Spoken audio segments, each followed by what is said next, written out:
Hi, so today we have Mr. Hastings in for our occupational therapy interview. Um, how are you today? I'm good. How are you? I'm doing well. Thanks for joining. So could you tell me a little bit about yourself and why you're in? Well, I'm 19 years old. Um, I go to community college, and I lost my leg about half a year ago from a car accident.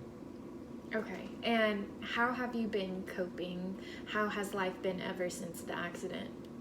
I kind of just stay home and watch TV. I kind of just sit on the couch now. I don't really go out or do the activities that I used to do. Okay. Have you tried to do any of the activities? No, not really. I don't really feel motivated to do any of those. Mm-hmm. Um, I don't really feel like I can be outside anyway because I only have one leg, and so I kind of just stay home because it's just easier that way. Mm-hmm. Okay, so it's more so kind of just staying on the couch at home where you're more comfortable. Yeah. Um, I'm more of a couch potato now. yeah, I kind okay, of just stay home. okay. Has that helped you recover? Has that helped you achieve what you want to achieve? Well, I recovered, but um, I don't really have any goals right now. I just go to school, go back home, and then that's it. I don't really see my friends anymore. Okay, so it definitely has affected your social interaction with your friends. Yeah. Yeah. I could, I don't really. A lot of my friends go out, and so I don't really. I don't want to go out. Right, So I just stay home. right.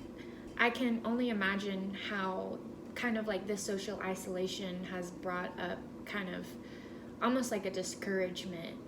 Um, are those any feelings that you can relate with? Am I describing? Okay. Yeah.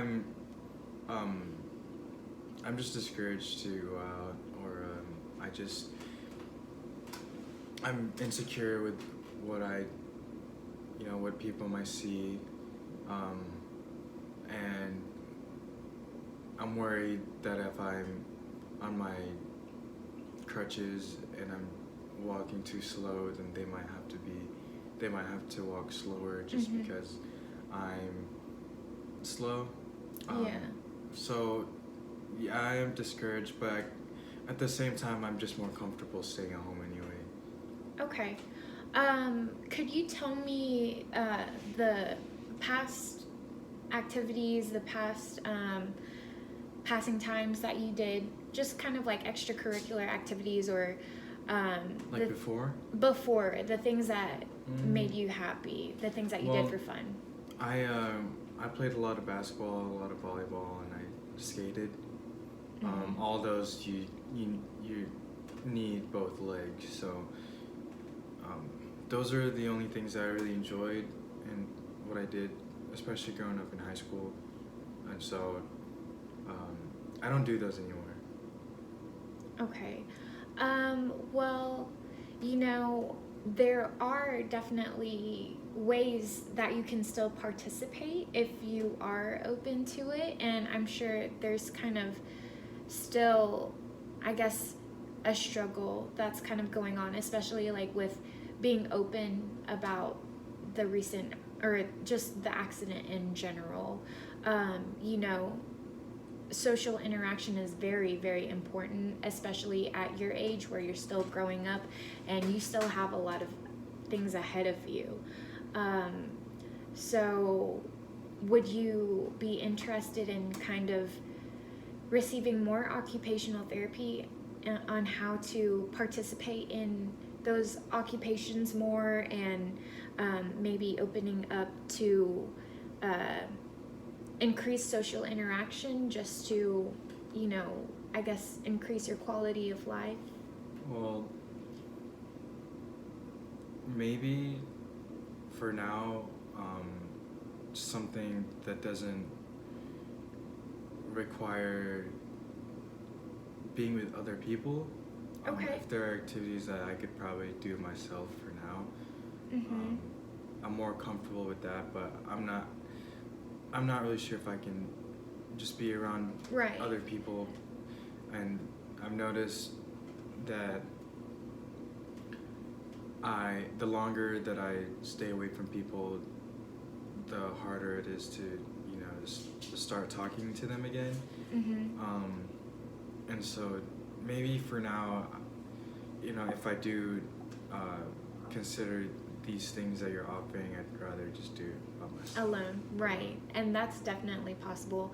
But yeah, I just wanted to say thank you for sharing that. And, the process that you're going through right now with just isolating and just doing things that are comfortable, it's more so almost like a coping mechanism that we have just for us to feel okay. Um, what you experienced is very hard, and it doesn't really define where you're going in life. It's just a part of your life that's really kind of hard to get through. So It just feels like a major setback. right. And, I didn't imagine myself being in this position. I always saw myself as someone who's very active and athletic, and now I can't really do Right. the same things that I'm doing.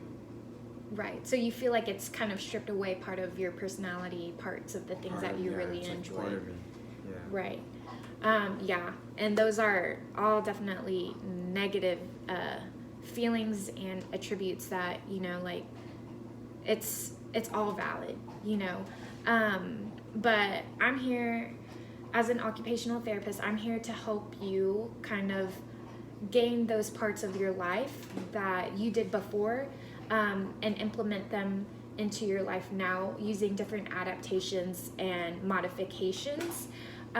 Occupational therapy is here for you to not necessarily relearn how to do new occupations. It's not that you're restricted. You're just going to have to find a new way of doing these things. And, it doesn't have to be with peers. It's all step by step with what you're comfortable with. But right now, we just don't want you to be complacent on the couch and slowly waste away the muscle that you still have, right? So you still have a lot of potential in your physical body, in your muscle, and your health that we're here to preserve. And so we still want to make sure that you maintain those things and learn how to do occupations just in a different way, right? So What if I don't want to do those things right now? Like, what if I'd rather just spend my time at home? that's fine. It's part of the coping process, and there are different ways to cope at home. You don't have to go out. You don't have to see friends. You don't have to go anywhere where it's public. Would you be comfortable in taking like small steps? Because I'm not sure if you see yourself staying at home for the rest of your life. No. Yeah. I mean, sometimes that's what it feels like, but I just feel like I have to start believing in myself first. Okay. So. Bless you. Thank you. Bless you. Right. And you still have so much ahead of you, like school and your future career, right? And that's something that we could definitely work on, just utilizing baby steps with what you're comfortable with. So anytime you feel uncomfortable, just let me know, and we can take a step back. But I'm here to challenge you in ways that you will grow physically and mentally. I'm not sure, but would you be interested in maybe seeing if I pair you up with kind of like a support group for people who have just lost limbs or? Like people who experience the same thing as me almost. Yes. Sure. Does that, how often that? I have I will give you more information about that. And I was also wondering if you would like to have an infographic about coping mechanisms that might help you at home. Okay. Yeah? Okay. Well, I appreciate your time. I will make sure to give that to you, and thank you for sharing everything that you have with me. And I just wanted to let you know that, it's between us, and we will definitely try our best to make progress. Okay, that's good to hear. All right. Well, thank you for joining. Thank you.